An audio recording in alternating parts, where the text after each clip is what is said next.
কিছু কিছু পেশেন্ট চেম্বারে এসে বলেন, ডাক্তারবাবু আমি সকালে ঘুম থেকে উঠে একটা করে গ্যাসের এলোপ্যাথি ট্যাবলেট খেয়ে নিই, তারপর আমি অন্যান্য খাবার খাই।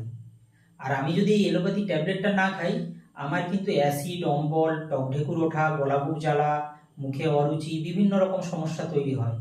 পেটটা যেন ফেপে থাকে, পায়খানা পরিষ্কার হয় না, সারাদিন একটা খিটখিটে মেজাজ। একটা কথা এখানে জানতে হবে যে আপনি কন্টিনিউ যদি এরকম এলোপ্যাথি গ্যাসের ট্যাবলেট বা অ্যান্টাসিড খান, তাহলে কিন্তু আপনার কিডনির স্বাস্থ্য বিঘ্নিত হবে, আপনার হাড়ের যে স্বাস্থ্য সেটাও বিঘ্নিত হবে, কিডনির অনেক রকম অসুখ হবে, হাড়েরও বিভিন্ন অসুখ হতে পারে, আপনার হার্টের বিভিন্ন অসুখ হতে পারে।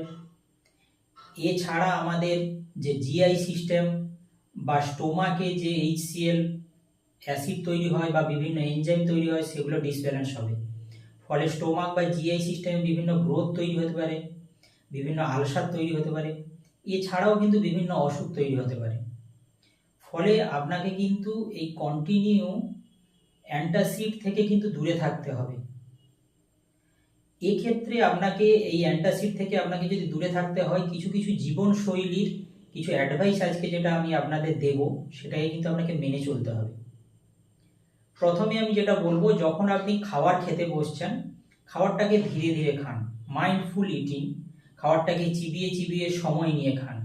তাতে কি হবে, মুখে লালারসের সঙ্গে খাবারটা কিন্তু ভালো করে মিক্স হবে। আর মুখে লালারস থেকেই কিন্তু খাবারের হজম প্রক্রিয়া কিন্তু শুরু হয়ে যায়। এছাড়া যদি আমরা খুব তাড়াতাড়ি খাই, আমাদের খাবারের সঙ্গে কিছু গ্যাসও কিন্তু আমাদের পেটের মধ্যে চলে যাবে, তখন কিন্তু পেটটা ফেঁপে যাওয়া বা গ্যাসের সমস্যাটা কিন্তু বাড়বে। অতিরিক্ত তেল, চর্বিযুক্ত, মশলাযুক্ত খাবারটাকে কিন্তু অ্যাভয়েড করতে হবে। এগুলো কিন্তু হজম হওয়া কঠিন এবং হজম শক্তিকেও বিঘ্নিত করে, গ্যাস, অ্যাসিড, অম্বল কিন্তু বাড়িয়ে দেয়। খাওয়ার সঙ্গে সঙ্গে জল খাওয়া চলবে না। মিনিমাম 45 মিনিট, আধ ঘন্টা পর আপনি জলটা খান, না হলে কিন্তু আমাদের হজমের মধ্যে যে বিভিন্ন এনজাইম থাকে, HCl অ্যাসিড থাকে, সেগুলো কিন্তু ডিজলভ হয়ে যাবে। ফলে কিন্তু হজম ঠিকঠাক হবে না। অতিরিক্ত গ্যাস তৈরিকারক যে খাবারগুলো, ধরুন বিভিন্ন বেশি করে বাঁধাকপি, ফুলকপি, খুব বেশি ডাল বা কোল্ড ড্রিঙ্ক, সফট ড্রিঙ্ক বা ফাস্ট ফুড, এগুলো থেকে যতটা অ্যাভয়েড করা যায় ততটাই কিন্তু ভালো।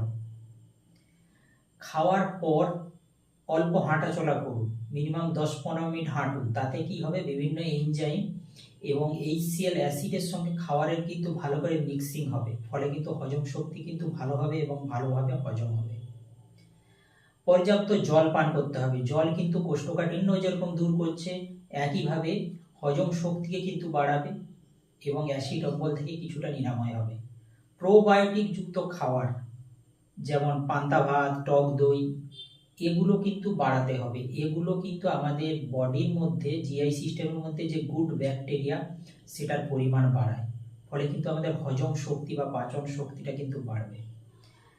যাদের ক্ষেত্রে কোষ্ঠকাঠিন্য হচ্ছে, কোষ্ঠকাঠিন্য প্রতিরোধ করার জন্য পর্যাপ্ত জল যেরকম আমরা খাবো, বেশি ফাইবারযুক্ত খাবার, আঁশযুক্ত খাবার, বেশি করে কিন্তু ভেজিটেবল, বেশি করে ফ্রুট, এগুলো কিন্তু আমাদের খেতে হবে।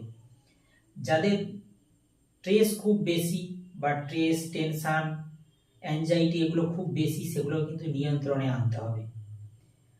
এক্সারসাইজ, ব্যায়াম, প্রাণায়াম, খেলাধুলো করা, সাঁতার কাটা, সাইকেলিং করা, হাঁটাচলা করা, এই যে ফিজিক্যাল অ্যাক্টিভিটি, এগুলো কিন্তু বাড়াতে হবে। এগুলো মিনিমাম সারাদিনে কিন্তু 45 মিনিট, 1 ঘন্টা মিনিমাম করতে হবে।